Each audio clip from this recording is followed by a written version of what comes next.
I'm Alexandra Mitchell, 28, and tonight everything changed. The fancy silverware clinked against china as my father's words hung in the air. Your sister was born to live soft. That's just how it is. I questioned the double standard that defined our family for years. Mother's eyes narrowed. Don't like it? Leave. 25 years of suspicion, confirmed in 10 cruel words. My hands trembled as I stood up, napkin falling to the floor. Then I guess I'm leaving. And I did. Before I dive into how I rebuilt my life after walking away from my family, where are you watching from today? Hit that like and subscribe button if you've ever had to make a difficult choice to protect your own well-being. Trust me, what happened next changed everything.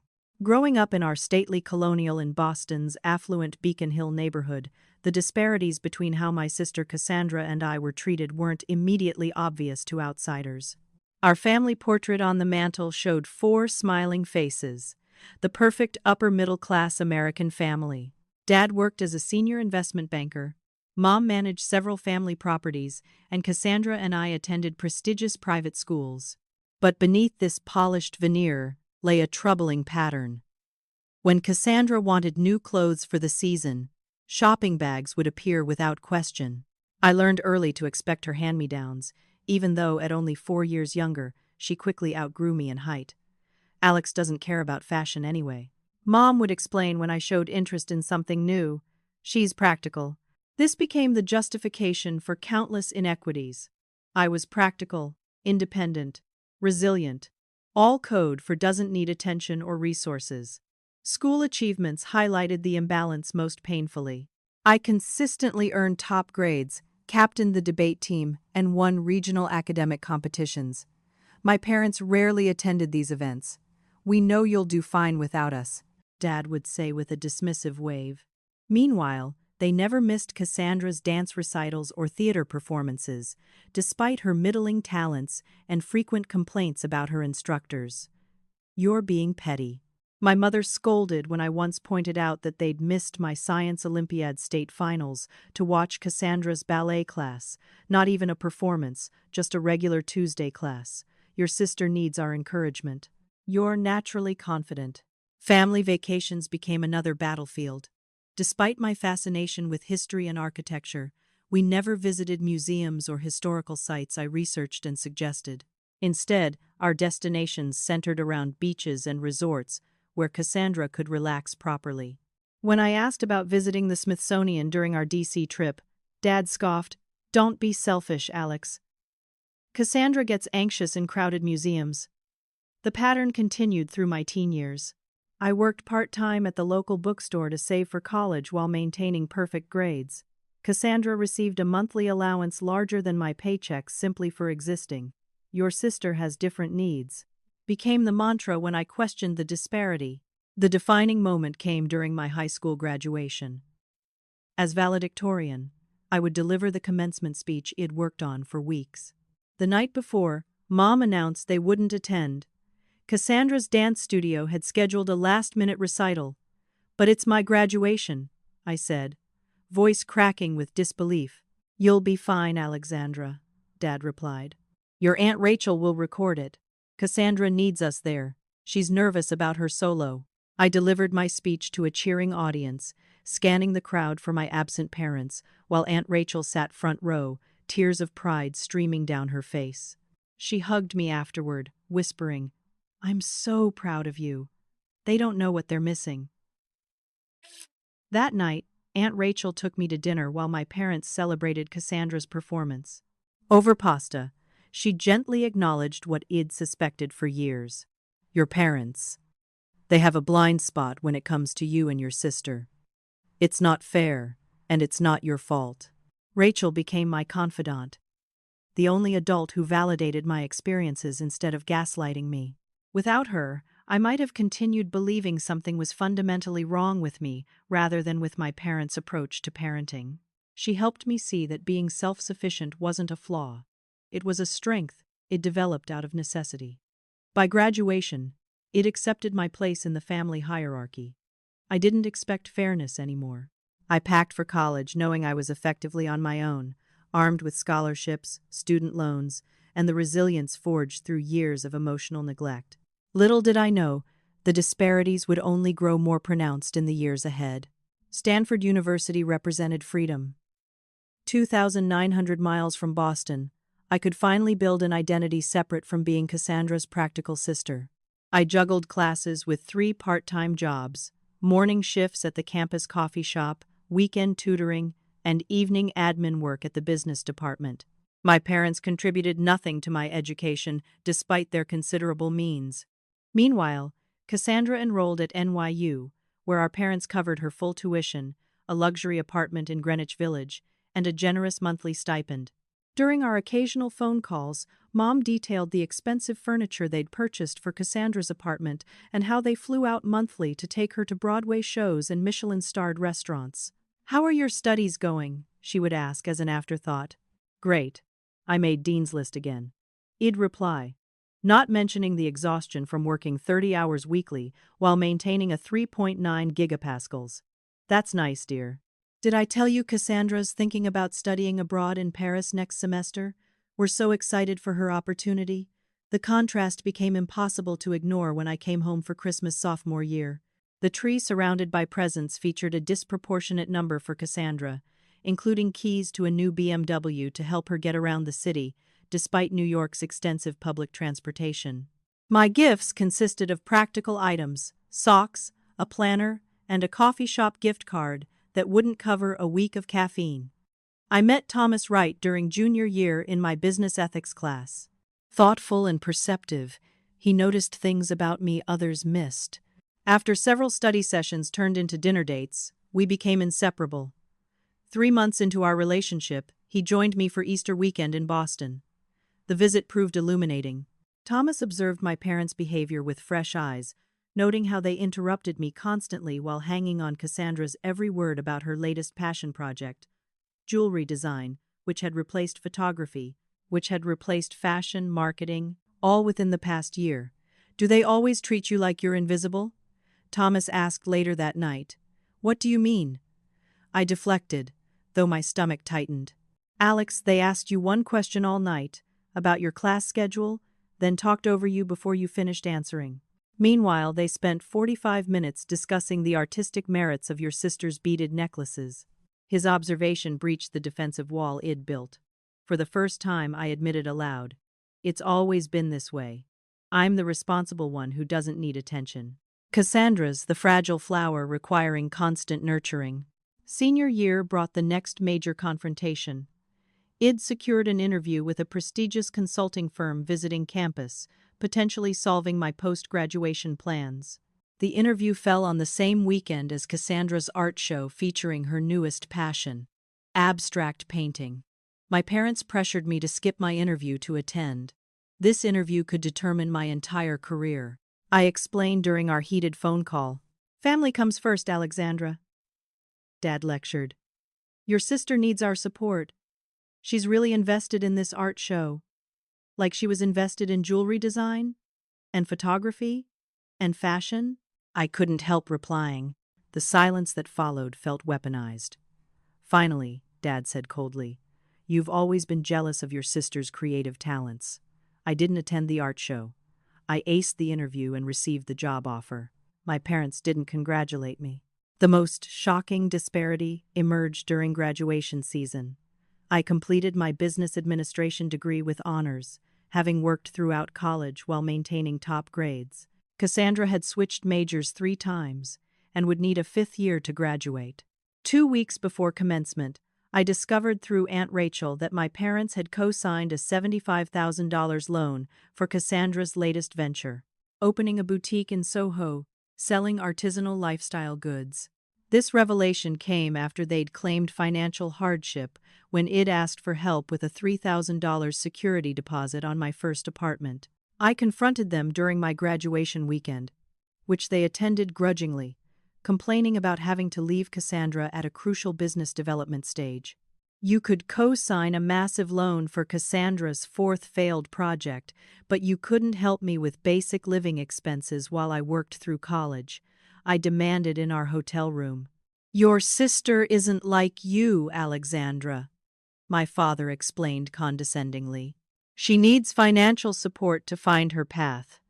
You've always been capable of taking care of yourself, so am punished for being responsible? How is that fair? My mother's response burned into my memory. Life isn't fair, dear. Cassandra has special needs. She's sensitive. I accepted my diploma the next day with Thomas and Aunt Rachel cheering loudly from the stands. My parents attended but spent most of the ceremony on their phones, presumably checking in with Cassandra. They left immediately after, citing the need to help her with a boutique emergency. Within 6 months, Cassandra's boutique failed. My parents absorbed the debt without comment. By then, I'd started my consulting position in Boston, deliberately choosing a different neighborhood from my parents to maintain distance. Thomas had also moved to Boston for graduate school, our relationship strengthening as he witnessed more of my family's dysfunction. The stage was set for the inevitable breaking point. The dinner invitation came via text from my mother. Dinner this Friday at Maison Laurent, 7 p.m. Your father and I want to celebrate your promotion. I'd recently been elevated to senior consultant after just 2 years at the firm, a rare achievement that had required countless 60-hour weeks and brilliant client work. I arrived at the upscale French restaurant precisely at 7, finding my parents already seated with Cassandra, whose presence hadn't been mentioned in the invitation. She wore an expensive-looking silk dress while twirling a glass of champagne. My father stood to give me a brief hug. "Congratulations on your promotion, Alexandra," he said without warmth before returning to his seat. "Yes. Congratulations," my mother echoed, barely looking up from her menu. "Though we were surprised you didn't consider the management track instead. Your cousin Julia made director at her firm by your age." I bit back a retort about Julia's father being the CEO of said firm. Instead, I smiled tightly and thanked them for the dinner. The waiter took our orders, and my father ordered another bottle of wine. As appetizers arrived, Cassandra cleared her throat dramatically. "Since we're celebrating achievements," she announced, "I have exciting news too." My parents immediately perked up, turning toward her with eager expressions I'd never seen directed at me. "I've decided to close the gallery," Cassandra declared. Her most recent venture, an art gallery showcasing emerging voices that our parents had financed after her boutique failure, had been open less than 8 months. "Oh," my mother looked concerned. "Is everything okay, sweetheart?" "Better than okay," Cassandra beamed. "I've discovered my true calling. I'm going to study culinary arts in Paris. I've been accepted to Le Cordon Bleu for their intensive program." My father immediately raised his glass. "That's wonderful news. You've always had a sophisticated palate." I couldn't help noticing that Cassandra had shown no particular interest in cooking until this moment.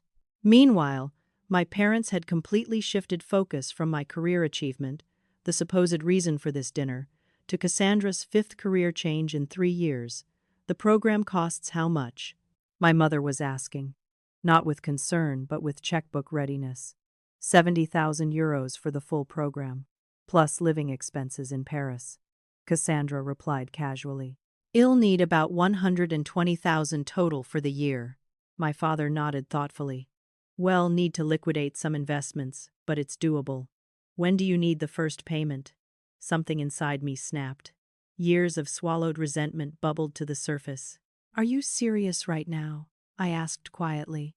3 heads swiveled toward me as if suddenly remembering my presence. "Is there a problem, Alexandra?" my mother asked, her tone indicating I was being rude. "Yes, there's a problem. This dinner was supposedly to celebrate my promotion, but within 5 minutes, you've completely shifted to financing Cassandra's latest whim. One that will cost more than my entire college education that I paid for myself." Cassandra's face hardened. "It's not a whim. I've thought about this for weeks." "Weeks? Wow, that's committed," I replied sarcastically. "What happened to your passion for gallery management? Or jewelry design? Or photography?" "Alexandra, that's enough," my father warned. "No, I don't think it is enough," I continued, my voice steady despite my racing heart. "I've worked for everything I've ever achieved. I put myself through Stanford while working 3 jobs. I earned my promotion through talent and hard work. Meanwhile, Cassandra flits from passion to passion, and you fund every failed venture without question. My mother's lips formed a thin line. Your sister has different needs than you. Different needs or different standards? Why was I expected to be self-sufficient from childhood while Cassandra gets endless financial and emotional support? The silence that followed felt electric. My father put down his wine glass deliberately, his expression cold. Your sister was born to live soft. That's just how it is, he stated flatly, as if explaining an immutable law of nature. She's not equipped for hardship the way you are. The cruel assessment of our respective worth hung in the air. My mother nodded in agreement before adding the devastating follow-up. Don't like it? Leave. 10 words that confirmed the family dynamic it suspected my entire life. I wasn't valued equally. I never had been. The realization crashed through me with stunning clarity. My hands trembled as I placed my napkin on the table and stood up. Then I guess I'm leaving. Don't be dramatic, Alexandra. My mother sighed. Sit down and finish your dinner. I'm not being dramatic. I'm finally accepting what you've shown me my entire life. I don't matter as much as Cassandra. I never have. That's not true. My father protested weakly. We're proud of your accomplishments, but not enough to celebrate them for even 5 minutes before throwing money at Cassandra's latest fantasy. I replied, gathering my purse. I've spent my life trying to earn your love and attention. I'm done trying. Cassandra rolled her eyes. God, you're so jealous. It's pathetic. That final barb cemented my decision. Without another word, I walked out of the restaurant, tears blurring my vision as I fumbled for my car keys.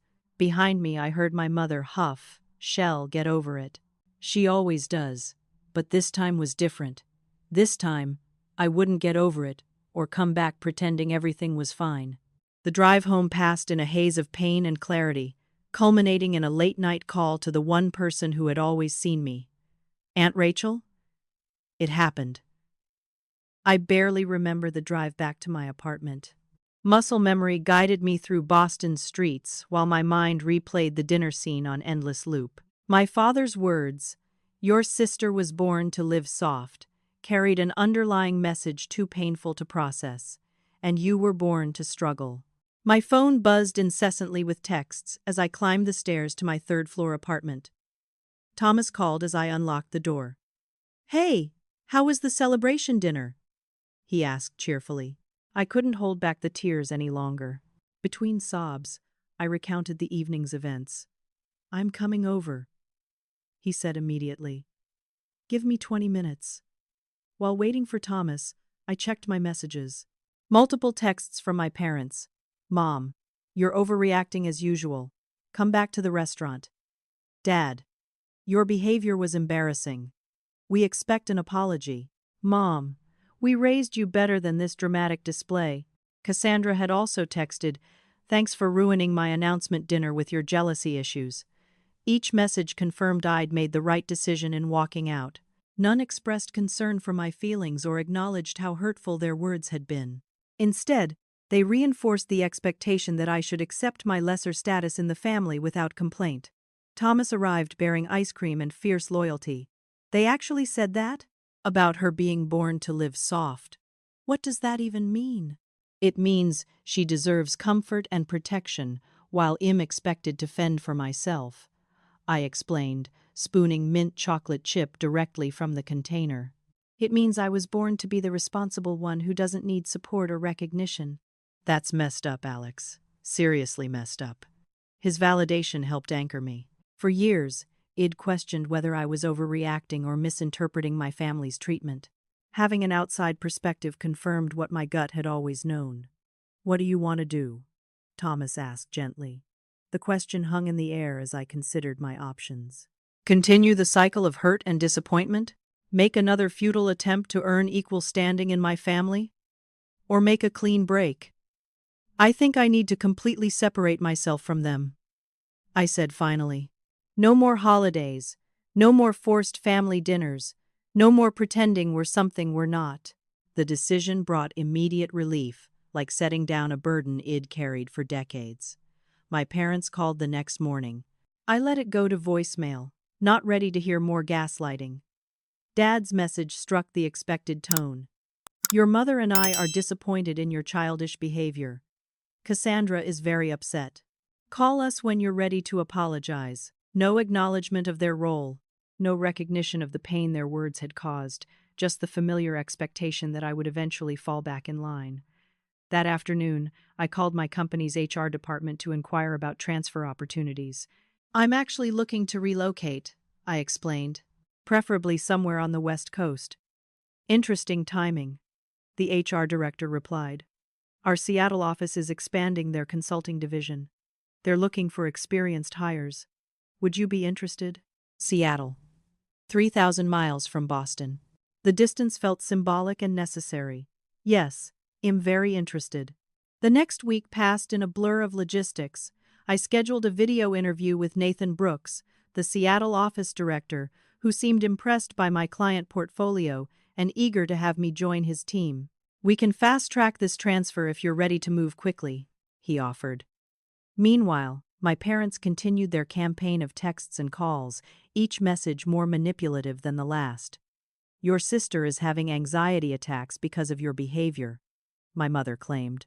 This is exactly why she needs our support more than you do. I blocked their numbers after that message, a step that felt both terrifying and liberating. Aunt Rachel provided steady support throughout. You're doing the right thing, Alex, she assured me during our daily calls. I've watched them diminish you for years. It breaks my heart. I also started seeing Dr. Martinez, a therapist specializing in family trauma. During our first session, she helped validate what I'd experienced. What you're describing is a clear pattern of favoritism and differential treatment, she explained. It's natural to feel grief and anger when confronting this reality. 2 weeks after the fateful dinner, I received the official transfer offer from Seattle. The position came with a promotion to team lead and a significant salary increase. I accepted immediately and gave notice on my apartment. Thomas and I had difficult conversations about our relationship. I support your decision completely, he said during a walk along the Charles River. And I want to see where this goes between us. Maybe after I finish my MBA next year, I could look for positions in Seattle. His willingness to consider following me across the country confirmed I'd found someone who valued me in ways my family never had. As my departure date approached, Cassandra escalated her attacks, creating multiple fake social media accounts to bypass my blocks and send hateful messages. You've always been jealous of me. One read, Mom and Dad know you're the problem, not me. I forwarded these messages to Dr. Martinez rather than responding. This is called reactive abuse, she explained. When you set boundaries with toxic people, they often lash out to try to regain control. The night before my flight to Seattle, I sat in my half-packed apartment scrolling through childhood photos. So many forced smiles at family events where I felt invisible. So many achievements celebrated alone or with only Aunt Rachel present. The photographic evidence of my systematic exclusion strengthened my resolve. In a final act of self-protection, I changed my phone number and created new email accounts, sharing the updated contact information only with Thomas, Aunt Rachel, and a few close friends. I left my parents' house keys on my bedside table. As the plane lifted off from Logan Airport the next morning, I felt an unexpected lightness. I wasn't just leaving Boston behind. I was leaving behind the expectation that I would continually sacrifice my well-being to maintain a relationship with people who couldn't love me equally. Seattle represented not just a new job, but a chance to define myself on my own terms. For the first time in 28 years, I wouldn't be Cassandra's practical sister or the responsible Mitchell daughter. I would simply be Alexandra Mitchell, forging her own path. 6 months into my Seattle life, I barely recognized myself. The constant knot of anxiety I'd carried in my chest for years had loosened. I smiled more easily. Colleagues commented on my confidence in client meetings. I'd stopped apologizing for taking up space. My corner office overlooked Elliott Bay, a daily reminder of how far I'd come. The Seattle team valued my contributions in ways my family never had. Nathan, my boss, regularly highlighted my work during leadership meetings. Alex brought in the Westfield account single-handedly. He announced during one session, "That's a $2 million annual contract, folks." My apartment in Capitol Hill became my sanctuary, the first space that was truly mine, decorated exactly as I wanted without considering anyone else's preferences. No more subdued colors to avoid outshining Cassandra's rooms. No more practical furniture chosen for durability rather than style. Instead, I filled the space with vibrant art, plush textiles, and plants that required careful attention. New friendships bloomed naturally. Jaime Reynolds, a fellow consultant with a wicked sense of humor, appointed herself my Seattle cultural ambassador. "You haven't lived until you've experienced the Fremont Solstice Parade," she insisted while dragging me to various neighborhood festivals. My neighbor, Dana Howard, a kindergarten teacher with boundless energy, invited me to join her weekend hiking group. "Best therapy in the world," she claimed as we summited Mount Si, gazing out over the Cascade Range. Standing on that mountain, lungs burning and heart full, I understood what she meant. The weekly therapy sessions with Dr. Wilson, my new Seattle therapist, helped me process the complex emotions surrounding my family estrangement. "Grief doesn't just apply to death," she explained during an especially difficult session. "You're grieving the family you deserved but never had."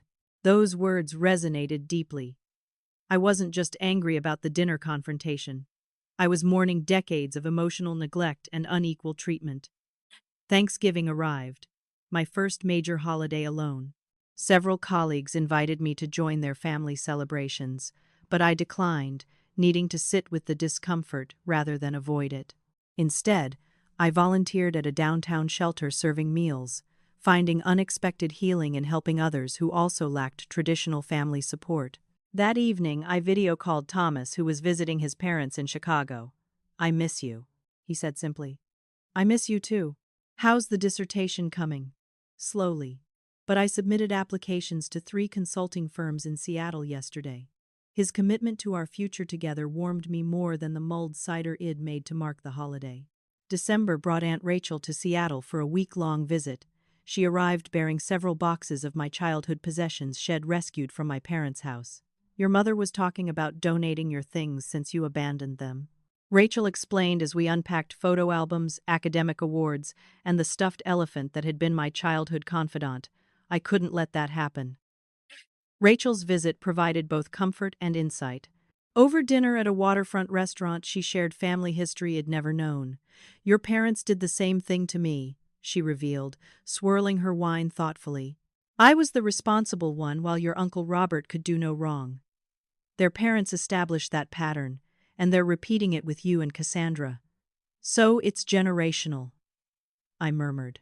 "Generational and deeply unfair. I distanced myself years ago for the same reasons you did. It was the healthiest decision I ever made." Her revelation helped contextualize my experience. The problem wasn't some inherent flaw in me that made me less lovable than Cassandra. The problem was a toxic family pattern my parents were unwilling to recognize or change. After Rachel's departure, work consumed me through year-end. Our team landed 2 major accounts, with my strategic planning receiving specific praise from the clients. Nathan called me into his office the week before Christmas. "Your performance has exceeded expectations, Alex," he said, sliding a folder across his desk. "This is a bonus authorization." The leadership team was particularly impressed with the Nakamura presentation. The bonus amount momentarily stunned me. More than the money, though, I valued the recognition, something my family had consistently withheld. Christmas morning, I woke to a flurry of texts and emails from my parents and Cassandra. Apparently, my blocks had been deemed a childish phase they expected me to outgrow by the holidays. "Mom, it's Christmas, Alexandra. Family should be together. Your absence is hurting your sister. Dad, this silent treatment has gone on long enough. Call your mother. Cassandra. Thanks for ruining another family holiday with your drama. Parents are miserable because you're so selfish." I forwarded the messages to Dr. Wilson before deleting them without response. During our next session, she helped me recognize the manipulation tactics at work. "Notice how they frame your healthy boundary as an attack on them. she pointed out. And how quickly they resort to guilt and obligation rather than respect for your needs. The new year brought news from home via Aunt Rachel. Cassandra dropped out of culinary school after 2 months. She reported during our weekly call. Apparently, French chefs are too critical and stifle creativity. Your parents paid for her entire year up front, non-refundable. I wasn't surprised by Cassandra's latest abandonment, but a small, vindicated part of me appreciated the confirmation of my predictions. What did surprise me was my lack of satisfaction at her failure. 6 months earlier, I might have felt righteous pleasure. Now, I mostly felt sad for everyone involved in the dysfunctional cycle. What's she doing now? I asked, more out of curiosity than concern. Planning to open a patisserie in Boston, using her international training as a selling point. Your parents are looking at retail spaces. I shook my head at the predictable pattern but found the information didn't affect me as strongly as it once would have. My life had expanded beyond the narrow confines of family drama. In February, Thomas visited for a week, bringing welcome companionship and physical affirmation of our commitment. We explored the city together, hiking through Discovery Park and browsing Pike Place Market. On his last evening, as we watched the sunset from Cary Park, he shared exciting news. I got an offer from Deloitte's Seattle office, he announced, starting in June after graduation. Thomas, that's amazing. I hugged him tightly, breathing in his familiar scent. Are you sure about this move? It's a big step. His eyes held mine steadily. I've never been more sure of anything. You're building something beautiful here, Alex. I want to be part of it. That night, falling asleep in Thomas' arms, I realized I was creating something my family had never provided, a relationship based on mutual respect and support rather than obligation and inequality. The foundation of a true family, chosen rather than inherited. The following morning, as we said goodbye at the airport security line, Thomas promised, "Just 4 more months of long distance. We've got this." Watching him disappear through the checkpoint, I felt a certainty I'd rarely experienced. Whatever the future held, I wouldn't face it alone. 1 year after the fateful dinner, I sat at my desk reviewing quarterly projections when an email notification appeared. The sender, Nancy Mitchell. Subject: Urgent family matter. My stomach tightened. After months of silence, my mother's timing seemed calculated, falling exactly on the anniversary of our confrontation. I debated deleting it unread, but curiosity won out. Alexandra, your sister has encountered financial difficulties with her patisserie venture. The bank is threatening foreclosure on her business loan. Your father and I have extended significant support but cannot cover the entire shortfall. As family, we expect you to contribute from your substantial salary. Cassandra needs $30,000 immediately. Please transfer funds to the attached account. Your prompt attention is expected. Mother. No greeting, no acknowledgement of our estrangement. No recognition of the painful anniversary. Just a demand for money presented as an obligation. I forwarded the email to Dr. Wilson with a short note. Can we discuss this at tomorrow's session? Her response came within minutes. Move our appointment to today at 5 p.m.? This warrants immediate processing. That evening, seated in Dr. Wilson's calming office, I unpacked my conflicted reactions. Part of me is angry at the audacity, I admitted. No apology, no accountability, just a demand. Another part feels guilty, wondering if I should help regardless of our history. That guilt is programmed, Dr. Wilson observed. You've been conditioned to feel responsible for your sister's well-being, while she's been conditioned to expect rescue. What would supporting this venture teach Cassandra? The question clarified my thinking. That she can continue the cycle of starting businesses without proper planning, knowing she'll be bailed out when they fail. Exactly. Sometimes the most compassionate response isn't financial rescue but allowing natural consequences. I composed a brief, firm reply. I will not be contributing to Cassandra's business bailout. Please do not contact me regarding financial matters again. The response triggered an escalation I should have anticipated but wasn't prepared for. My parents moved from emails to leaving voicemails on my work phone, somehow circumventing the company receptionist. My father's message dripped with condescension. Your behavior is disgraceful. Alexandra, family supports family. Your selfishness is destroying your sister. I reported the harassment to HR, who implemented additional screening procedures for incoming calls. I hoped the matter would end there. It didn't. 3 days later, Jaime rushed into my office looking concerned. Alex, there's a woman in the lobby insisting on seeing you. Says she's your sister. She's making quite a scene. My blood ran cold. Cassandra's here? In Seattle. Security is monitoring the situation, but she's threatening to stay until you come down. I took a deep breath, straightened my jacket, and headed for the elevator. This confrontation had been inevitable, though Id hoped to have more time to prepare. Cassandra stood in the middle of our sleek corporate lobby, designer handbag clutched like a weapon, her voice carrying across the marble floor. I know she's here. I'm not leaving until I see Alexandra Mitchell. The security guard looked relieved when I approached. Miss Mitchell, this person claims to be your sister. She is, I confirmed quietly before addressing Cassandra. What are you doing here? She whirled toward me, eyes narrowing. What am I doing? What are you doing ignoring our parents' calls and emails? The family needs your help. This isn't the place for this conversation, I said evenly, aware of curious onlookers. Let's step outside. No, I flew across the country because you're too selfish to answer your phone. The least you can do is listen to me. I maintained my composure despite her escalating volume. I received Mother's email and declined to participate in another bailout. That's my decision, and it's final. You've always been jealous of me, Cassandra spat, falling back on her familiar accusation. You're punishing me because Mom and Dad love me more. The statement that once would have wounded me now simply confirmed the dysfunction I'd escaped. This isn't about jealousy. It's about healthy boundaries. I won't participate in enabling behavior anymore. Enabling? I'm trying to build something real. You could help if you wanted to, but you'd rather see me fail. You've had multiple opportunities funded entirely by our parents. I worked 3 jobs to put myself through college. The difference isn't opportunity, Cassandra. It's accountability. Her face flushed with anger. You think you're so perfect with your fancy job and your perfect life. You've always looked down on me. That's not true. I've always wanted you to succeed, but real success comes from hard work and perseverance, not family bailouts.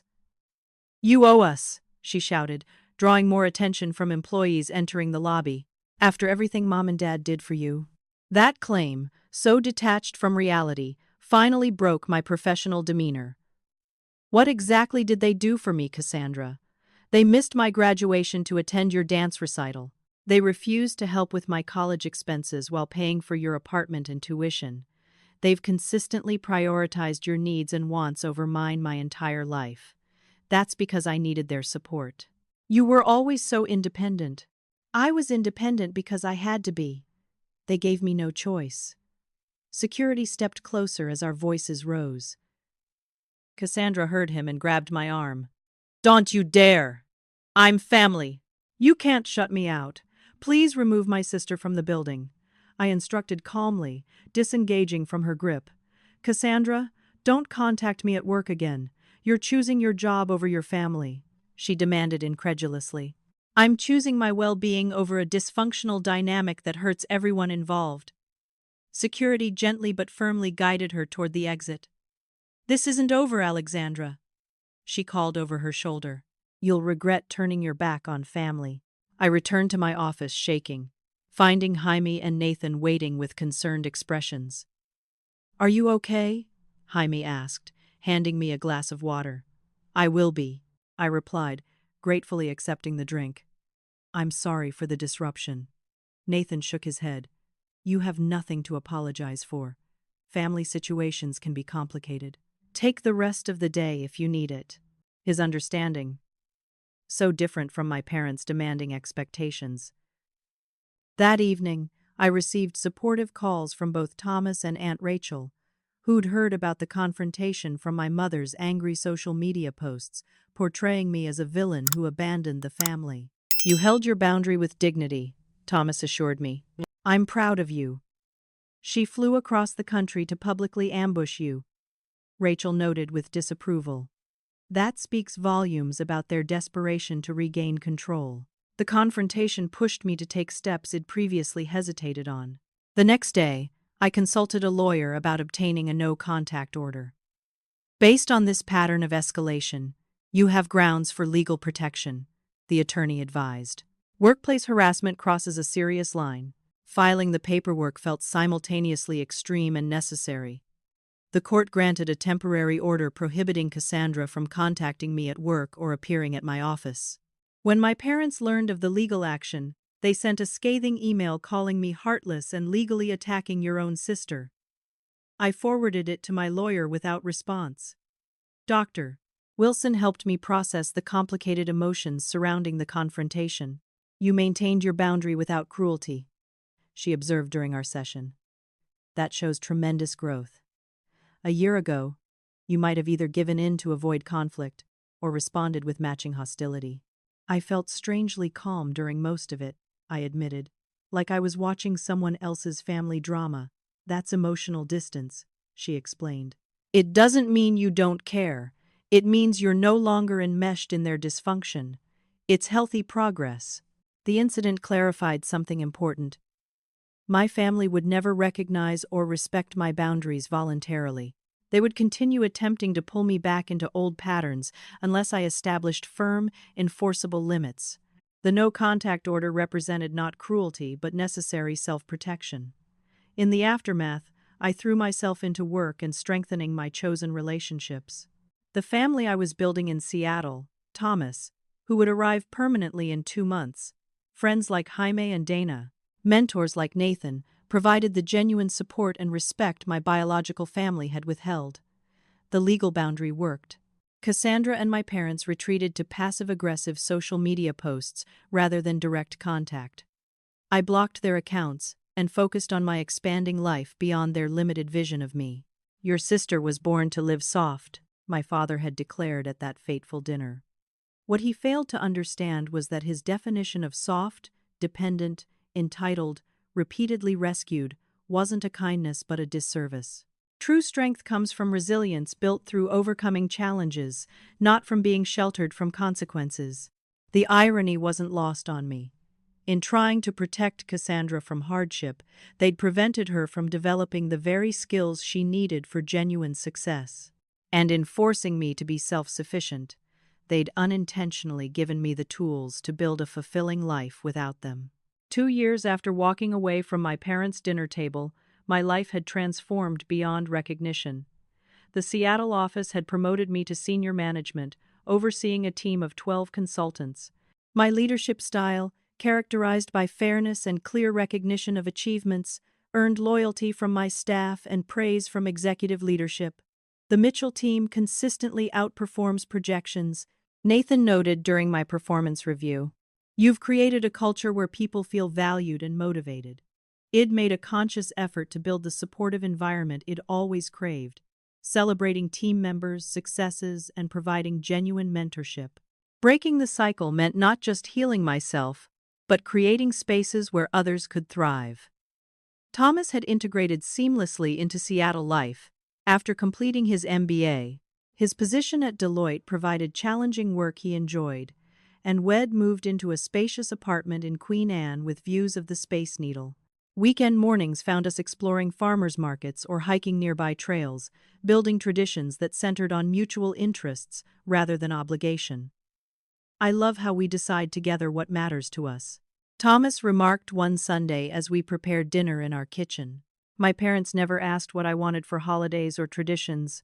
Everything was predetermined, mine too, except the predetermined traditions always centered around Cassandra's preferences. I replied, chopping vegetables for our stir-fry. Remember when we decided to celebrate Thanksgiving with a sushi-making class instead of traditional turkey last year? Best decision ever, he laughed. Though your turkey technique has improved dramatically. These small moments of shared decision-making and respect reinforced what healthy relationships felt like. Thomas and I built our partnership on equal footing, consulting each other on decisions and supporting individual pursuits without resentment. Our friendship circle expanded organically. Jamie and her husband Brian became regular dinner companions. Dana introduced us to her book club, where intellectual discussions often continued late into the evening. We hosted monthly game nights that became legendary for their competitiveness and laughter. These friendships differed fundamentally from my family relationships. They were reciprocal, with give and take flowing naturally rather than being tallied and weaponized. When I needed support, these friends showed up without keeping score. When they needed me, I did the same, finding joy in the mutual exchange rather than resentment. Aunt Rachel visited quarterly, her presence bridging my past and present in healing ways. During her spring visit, she shared family history that contextualizing my experience. Your grandmother did the same to me that your mother did to you, she explained as we walked along Alki Beach. I was expected to achieve independently while my siblings received constant support. When I confronted them, they responded exactly as your parents did to you. So this pattern goes back generations. I mused, watching waves crash against the shore. At least 3 that I know of. Family systems repeat unless someone consciously breaks the cycle. She squeezed my hand. You're the cycle breaker, Alexandra. It's a difficult but crucial role. Her validation helped ease the lingering doubt that occasionally surfaced. Was I overreacting? Had I misinterpreted my family's treatment? Rachel's confirmation of the pattern, viewed through her own similar experience, reinforced the reality of what Ede endured. My volunteer work became another source of healing. I mentored teenage girls through a local organization focusing on professional development for underserved youth. Many came from challenging family backgrounds where their talents went unrecognized. Zoe, a particularly promising 16-year-old with exceptional analytical skills, reminded me of my younger self. During one mentoring session, she confided, "My parents only care about my brother's football career. They've never once attended my debate tournaments." The familiar pain in her eyes resonated deeply. "That says nothing about your worth and everything about their limitations." I told her, "Keep excelling because you deserve to develop your talents, not to earn their attention." Helping Zoe navigate similar dynamics provided perspective on my own journey. The skills Ede developed through necessity, resilience, self-motivation, independence, became gifts I could share rather than wounds to nurse. Thomas and I had begun discussing marriage, approaching the topic with thoughtfulness rather than assumption or pressure. During a weekend trip to Orcas Island, watching sunset from our cabin deck, he raised the subject of children. "I'd like to have a family someday," he said carefully. "But I understand if your experience makes you hesitant." His sensitivity touched me. "I've thought about this a lot," I admitted. For a while I worried I'd repeat my parents' patterns, that I wouldn't know how to parent fairly or lovingly because I hadn't experienced it. And now I realize that awareness is the first step to breaking patterns. I know exactly what not to do. I leaned against his shoulder. With conscious effort and probably some good therapy, I think we could create something beautiful. The conversation marked a turning point in my healing journey. Rather than fearing I was permanently damaged by my upbringing, I recognized my capacity to choose a different path. Dr. Wilson helped me work through the remaining concerns. Many people with challenging childhoods become exceptional parents precisely because they're determined to do better, she noted during a session focused on future planning. Your awareness of potential pitfalls gives you an advantage. I still worry about favoring one child over another without realizing it, I confessed. What if those patterns are so deeply ingrained they surface unconsciously? That concern itself suggests you'll be vigilant against favoritism, she reassured me. The parents who damage children most are those who never question their approach. In June, Thomas proposed during a surprise picnic at the Japanese garden, presenting a vintage emerald ring that perfectly suited my taste. "You've shown me what real partnership looks like," he said, voice catching with emotion. "Will you continue building this life with me?" Yes. Planning our wedding raised inevitable questions about family involvement. "Will you invite your parents and Cassandra?" Thomas asked gently. "No," I decided after careful consideration. Their presence would center the day around our conflict rather than our celebration. I can't trust them to respect boundaries on such an important occasion. Instead, we planned an intimate ceremony with Aunt Rachel in the parental role, surrounded by friends who had become family by choice rather than blood. The decision brought relief rather than sadness, confirming my growth away from obligation toward authentic connection.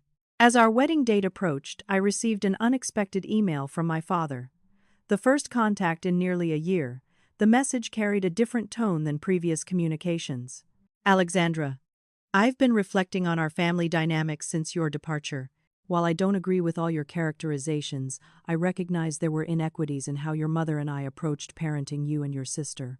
This doesn't excuse your complete severance from the family, but I wanted to acknowledge that our treatment may have contributed to your decision. Your father. The grudging semi-acknowledgement arrived without an actual apology or request to rebuild relationship. I shared it with Dr. Wilson during our next session. "What do you make of this?" she asked. "It's the closest he's ever come to admitting fault," I observed. "But it still contains qualifiers and blame shifting. May have contributed rather than was fundamentally unfair. And the comment about my complete severance frames me as the wrongdoer. Do you feel any desire to respond?" I considered carefully. Not currently. This feels like the first step in a very long journey on his part. I need more substantial change before engaging. My decision reflected not coldness, but self-protection and realistic assessment. Small acknowledgments after decades of inequality and 2 years of harassment didn't merit immediate restoration of trust. Meanwhile, Cassandra continued her pattern of short-lived enthusiasms, according to Aunt Rachel's updates. The patisserie had closed within 8 months. Shed subsequently attempted interior design, life coaching, and most recently, children's book illustration, each venture funded by our parents despite repeated failures. "Your mother looks exhausted," Rachel reported after a chance encounter with my parents at a Boston charity event. "The constant financial and emotional demands are taking a toll, though Shed never admit it." Rather than satisfaction, I felt compassion for my parents' self-created predicament. By refusing to allow Cassandra to experience natural consequences, they'd created a perpetually dependent adult. By driving away their self-sufficient daughter, they'd lost the balanced family relationships that might have sustained them. 3 years after that fateful dinner declaration that your sister was born to live soft, the truth had revealed itself. Softness without strength creates fragility, not flourishing. My forced independence had ultimately led to genuine strength, while Cassandra's protected existence had prevented necessary growth. As Thomas and I finalized wedding plans, I realized Eid built something my parents never managed despite their wealth and social standing. Authentic relationships based on mutual respect rather than obligation or role fulfillment. My chosen family celebrated my successes without resentment, supported my growth without keeping score, and loved me for exactly who I was rather than what I could provide. The family dinner that ended my biological family relationships had ultimately freed me to create something far more valuable. A life and relationships defined by choice rather than circumstance, by love rather than obligation. 3 years and 2 months after walking away from my family, I was finalizing presentation slides for a major client meeting when my office phone rang. Seeing Aunt Rachel's name on the caller ID at an unusual hour sent immediate alarm through my system. "Rachel? Is everything okay?" Her voice sounded strained. "Your father had a heart attack yesterday, Alexandra. He's stable now, but it was serious. Triple bypass surgery is scheduled for tomorrow morning." The news hit like a physical blow. Despite the estrangement, the thought of my father's mortality created an immediate tangle of emotions: concern, guilt, confusion, and a surprising surge of grief for the relationship we'd never truly had. "How serious is it?" I managed to ask. "Serious enough. The doctors are cautiously optimistic, but recovery will be lengthy. Your mother called me specifically to inform you. I think she expects you to come." Of course she did. After 3 years of silence punctuated only by harassment and blame, my mother's first direct communication carried an unspoken demand for my presence. No consideration of how difficult returning might be for me, just the familiar expectation that family obligation trumped personal boundaries. "I need some time to think," I told Rachel, my mind racing. Can I call you back in a few hours? The rest of the day passed in a blur of conflicting thoughts. I canceled the client meeting, unable to focus on business matters. Thomas came home early when I texted him the news. "What are you thinking?" he asked gently as we sat on our balcony, the Seattle skyline providing a calming backdrop. "I'm thinking about regret." I admitted, "If my father died without us ever speaking again, would I regret maintaining my boundary? But I'm also thinking about self-protection. Going back means exposing myself to all the dynamics that took years of therapy to process." "Those are valid concerns on both sides," Thomas acknowledged. "What does your gut tell you?" I considered the question carefully. That I should go, not out of obligation or because they expect it, but for my own sense of integrity, with clear boundaries in place. "Then I'm coming with you," he said without hesitation. "You don't have to face this alone." That evening, I consulted with Dr. Wilson during an emergency phone session.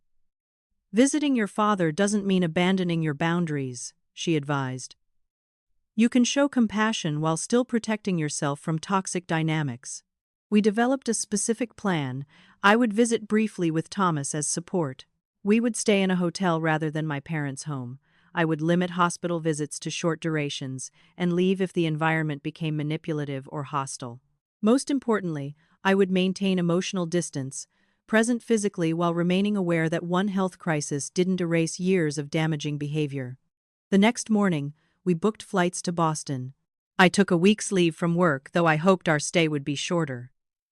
Rachel agreed to meet us at the airport, providing a buffer for our arrival.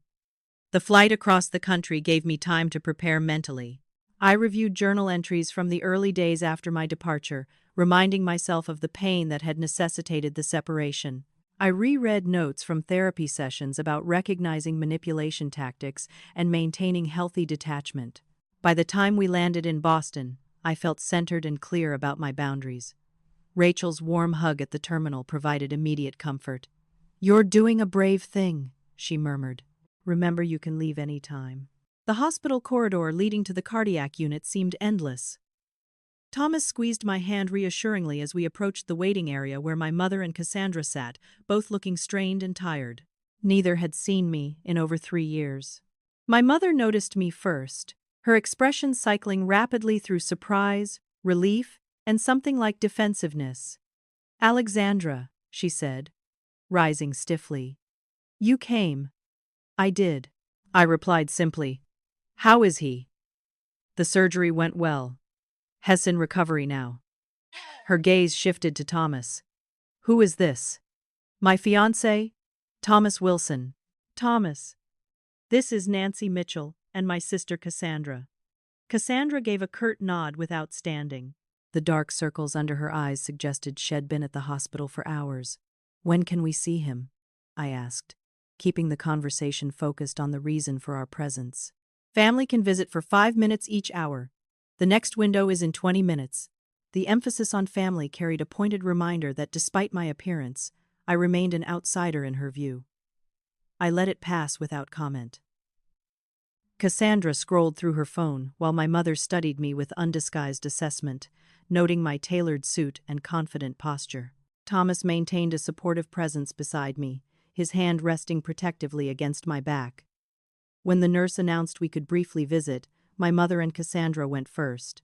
I preferred this arrangement, allowing me time to prepare for seeing my father in a vulnerable state.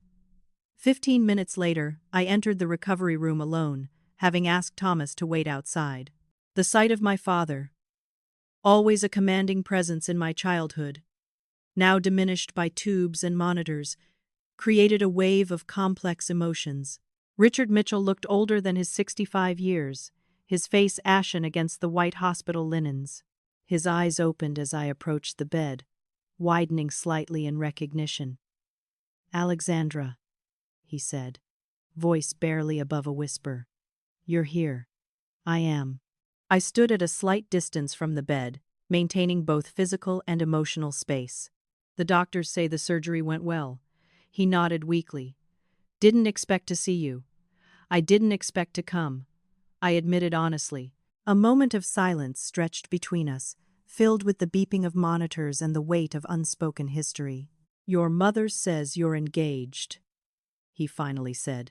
"Yes. Thomas and I are getting married in the spring." Another silence. Then, surprising me, he said, "I've had time to think. Lying here. When you believe you might die, it clarifies certain things." I waited, neither encouraging nor discouraging whatever revelation might follow. "We weren't fair to you," he said finally. The admission, however vague, represented more acknowledgement than head offered in the past 3 years combined. "I still don't understand why you cut us off completely, but I recognize our treatment may have been unequal." The qualified acknowledgement mirrored his email from months earlier. Not a full recognition of the systematic favoritism that had defined my childhood, but a step beyond total denial. "It was more than unequal, Dad. It was fundamentally unfair and damaging. That dinner 3 years ago didn't cause our estrangement. It simply confirmed what I'd experienced my entire life." He closed his eyes briefly, either from fatigue or avoidance. "Your sister needed more support, and I needed some," I countered quietly. "Not more than Cassandra. Just some recognition that my achievements and needs mattered too." A nurse appeared at the doorway, signaling my time was ending. I prepared to leave, but my father's frail hand gestured me closer. "Will you come back tomorrow?" he asked, vulnerability evident in his expression. I considered carefully before answering. "Yes. But this doesn't mean everything is resolved between us. I'm here because it's the right thing to do during a health crisis, not because I'm ready to resume our previous relationship." He nodded slowly. "I understand." The next 3 days established a pattern. Thomas and I visited the hospital for short periods, maintaining polite but distant interactions with my mother and Cassandra. My father's condition improved steadily, and our brief conversations during visiting hours gradually addressed some previously untouchable topics. "You seem different," he observed during our third visit. "More confident." "I am different," I acknowledged. "Building a life on my own terms has been transformative." "Your mother says you're some kind of manager now. Senior Director of Consulting Services." "I oversee a team of 12. A flicker of something like pride crossed his face before he masked it. "Always were good with numbers and strategy." This small recognition of my professional abilities, something my parents had consistently overlooked in favor of Cassandra's frequently abandoned creative pursuits, felt significant despite its belated timing. The fourth day brought unexpected confrontation. While Thomas stepped out to take a work call, my mother cornered me in the hospital cafeteria. "When are you coming home, Alexandra?" she asked without preamble. "I'm not," I replied calmly.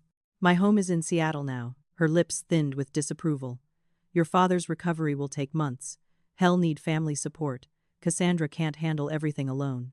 The familiar expectation that I would sacrifice my needs for Cassandra's comfort emerged predictably, even in crisis. "I have responsibilities in Seattle, a leadership position, a fiancé, a life I've built. So you'll abandon your family again when things get difficult." The accusation carried the same manipulative weight it always had, attempting to frame my healthy boundaries as selfish betrayal. 3 years earlier, her words would have triggered immediate guilt and defensive justification. Now I recognized the tactic for what it was. "I'm not abandoning anyone, Mother. I'm maintaining the life I've created after years of being treated as less important than Cassandra. Dad's medical team will oversee his recovery. You can hire help if needed. I'll check in regularly by phone, but I won't dismantle my career and relationship to become his caretaker." "You've grown hard, Alexandra," she said, disapproval evident in her tone. "No, I've grown strong. There's a difference. Setting boundaries isn't hardness, it's health." Our conversation ended in stalemate, but I walked away feeling centered rather than guilty. My mother's manipulative tactics no longer held power over me. Cassandra's approach came later that same day, as Thomas and I prepared to leave the hospital. She followed me to the elevator, uncharacteristically hesitant. "Alex, wait," she called, using the nickname Shed abandoned in childhood when she decided Alexandra sounded more sophisticated. "Can we talk?" Thomas gave me a questioning look. "I'll wait downstairs," he offered tactfully. Once alone, Cassandra shifted uncomfortably. "This is weird, seeing you again after everything." "It is," I agreed neutrally. "I just wanted to say, I didn't realize how much we rely on Dad until this happened. Mom's falling apart, and I'm trying to handle everything, but it's overwhelming." The subtle lead-in to what I suspected would be another request for assistance was painfully transparent. "That must be difficult," I acknowledged without offering more. "Sure enough," she continued. "The thing is, I had to cancel some client meetings for my new business to be here, and financially, it's a disaster." "Mom mentioned you're doing really well in Seattle. I'm not giving you money, Cassandra." I interrupted gently but firmly. That pattern contributed to our estrangement in the first place. Her expression hardened immediately. "Of course, that's where your mind goes. I wasn't asking for a handout." "What were you asking for then?" She faltered, the defensive response revealing the truth of my assessment. "You always think the worst of me. This is why we can't have a relationship. You're so judgmental and cold." The familiar deflection technique, attacking when confronted, no longer triggered my insecurities. "I don't think the worst of you. I think you're caught in patterns that aren't serving you well, just as I was caught in patterns of trying to earn approval that would never come." The elevator arrived, creating a natural conclusion to our interaction. "I hope Dad recovers quickly," I said as I stepped inside. "And I hope someday you find what you're looking for." Our return to Seattle the following week brought mixed emotions. My father's condition had stabilized, with a lengthy but promising recovery ahead. Our visit had neither magically healed family wounds nor deteriorated into complete disaster. Instead, it had established a new reality. I could interact with my family from a position of strength rather than need, maintaining compassion without sacrificing boundaries. "How do you feel about it all?" Thomas asked as our plane approached Seattle. I gazed out at the familiar landscape below, the Cascade Mountains and Puget Sound coming into view. "Like I've closed a chapter properly rather than leaving pages unfinished. I don't regret going, but I'm ready to come home." "Home," he repeated, squeezing my hand. "That's what we've built together." Looking at the city that had welcomed me 3 years earlier, I felt profound gratitude for the journey that had brought me here, not just geographically but emotionally. The painful dinner that had confirmed my unequal standing in my family had ultimately freed me to create a life defined by genuine connection rather than obligation. My father's heart attack hadn't magically transformed my family into the supportive unit I'd longed for as a child, but it had provided something unexpected. Confirmation that I could face my past without being consumed by it. I could offer compassion without sacrificing my hard-won independence. I could acknowledge the complicated love I still felt for my family without returning to patterns that diminished me. As the plane touched down on Seattle's soil, I felt a profound sense of resolution. Not the storybook reconciliation that movies might portray, but something more realistic and ultimately more valuable. The ability to engage with difficult family dynamics from a position of strength rather than vulnerability. My sister was indeed born to live soft according to my parents' design, but that softness had created dependency rather than fulfillment. My forced self-reliance, though painful, had ultimately led to genuine strength and autonomy. The contrast couldn't be clearer as I returned to the life I'd built on my own terms. 1 year later, cherry blossoms drifted like pink snow across the Japanese garden as I waited for the wedding processional to begin. Through the garden's bamboo screen, I could glimpse our 60 guests seated beneath a canopy of flowering trees. Thomas standing expectantly at the altar wed, decorated with Pacific Northwest greenery. "Ready?" Aunt Rachel asked, radiant in her silver mother of the bride dress, offering her arm to escort me down the aisle in place of my father. "More than ready," I replied, smoothing the silk of my simple gown. As we began our walk, I scanned the intimate gathering of friends and colleagues who had supported our relationship, Jaime and her husband in the front row, Dana dabbing tears already, Nathan beaming proudly. The faces reflected genuine joy for our union, a stark contrast to the obligation-based relationships of my childhood. My parents and Cassandra were noticeably absent, their empty seats a conscious choice rather than an oversight. 3 days before the wedding, Id received a letter from my father, his first direct communication since his heart attack recovery began. Alexandra. A.T. Alexandra. As your wedding approaches, I find myself reflecting on our family's history and my role in creating the distance between us. While I still believe many of our decisions regarding you and your sister were made with the best intentions, I recognize that the impact on you was painful regardless of our intent. Your mother remains convinced we did nothing wrong, but my health crisis has given me perspective she hasn't yet gained. I understand your decision not to include us in your wedding. I regret that our relationship deteriorated to this point, and acknowledge my part in that outcome. I wish you and Thomas happiness in your marriage. Your father, Richard Mitchell. The letter represented the most complete acknowledgement had ever offered, still qualified, still careful not to fully admit the systematic favoritism that had defined my childhood, but a significant step beyond denial. Id cried after reading it, not from renewed pain but from the bittersweet recognition that this limited growth was likely all he could manage, given his generational patterns and entrenched perspectives. I hadn't responded or changed our wedding plans based on this 11th-hour partial reconciliation. Real healing would require sustained effort and acknowledgement from both parents, not just one letter prompted by a major life event. Still, I carried a small measure of peace knowing my father had at least begun to recognize the reality of my experience.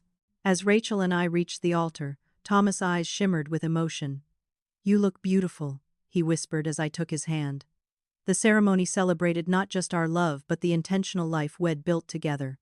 Our vows included promises of equal partnership, mutual respect, and the commitment to create family traditions that honored both our needs. When the officiant pronounced us married, the cherry blossoms swirled around us, as if nature itself celebrated our union.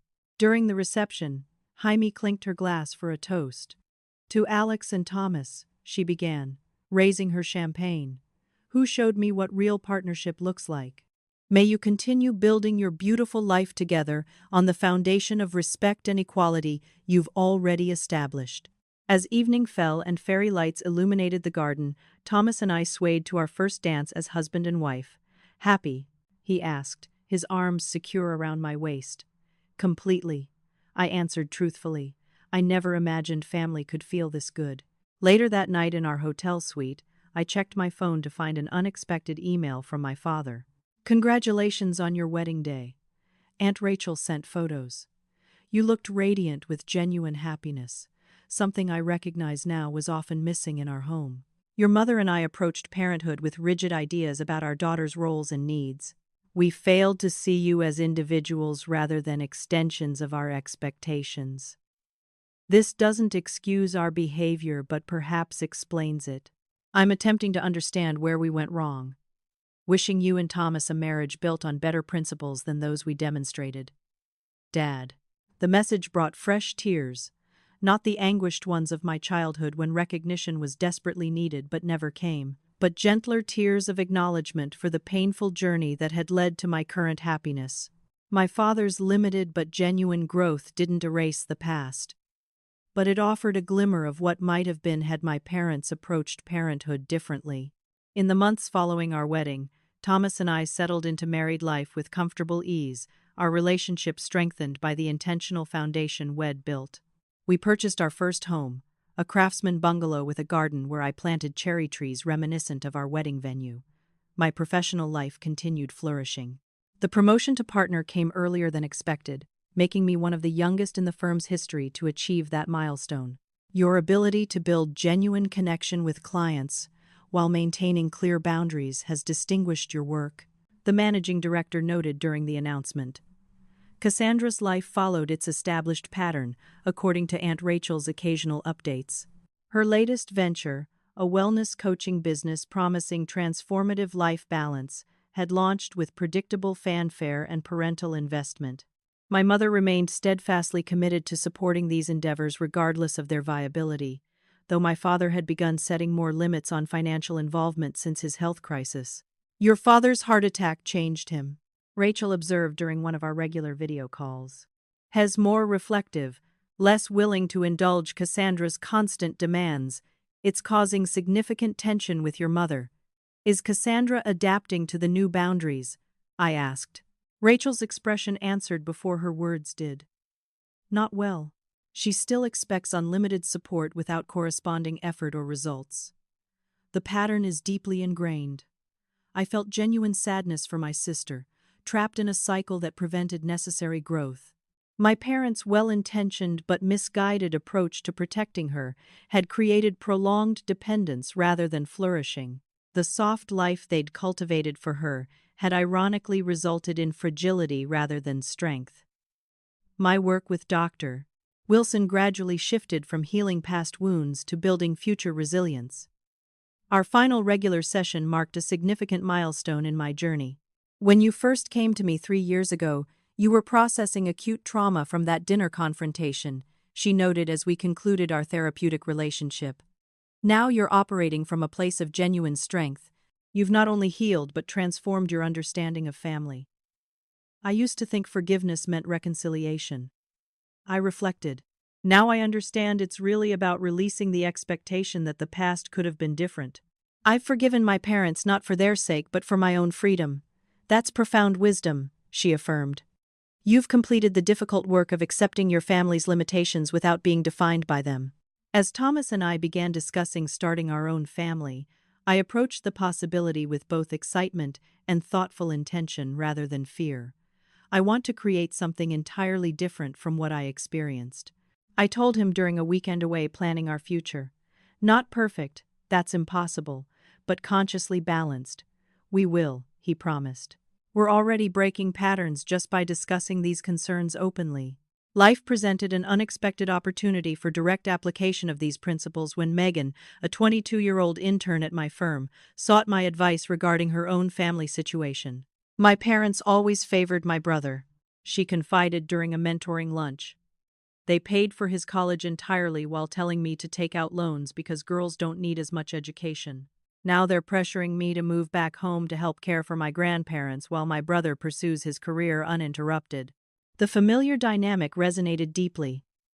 What do you want for your future? I asked. To build my career in consulting. To prove I can succeed without their support. But I feel so guilty saying no to family needs. That guilt is programmed, not earned. I told her, sharing parts of my own journey that might help contextualize her experience. Setting boundaries isn't selfish. It's necessary for healthy relationships.